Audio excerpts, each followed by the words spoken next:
ভারতের মূল সংবিধানে নাগরিকদের মৌলিক কর্তব্য পালনের কথা উল্লেখ ছিল না। 1976 সালে 42তম সংবিধান সংশোধনের মাধ্যমে 10টি মৌলিক কর্তব্যের কথা উল্লেখ করা হয়েছে। সংবিধানের চতুর্থ পাঠ বা চতুর্থ অধ্যায়ের 51 ধারাতে 10টি মৌলিক কর্তব্যের কথা সংযোজন হয়।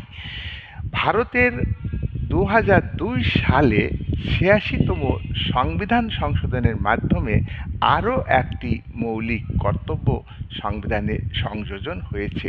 বর্তমানে মোট নাগরিকদের 11টি মৌলিক কর্তব্য পালনের কথা উল্লেখ আছে। কর্তব্য পালন ছাড়া অধিকারগুলিকে বাস্তবে রূপায়িত করা যায় না। ভারতের নাগরিকদের কর্তব্যগুলি হল সংবিধান মান্য করা, দেশের আইন মান্য করা, দেশের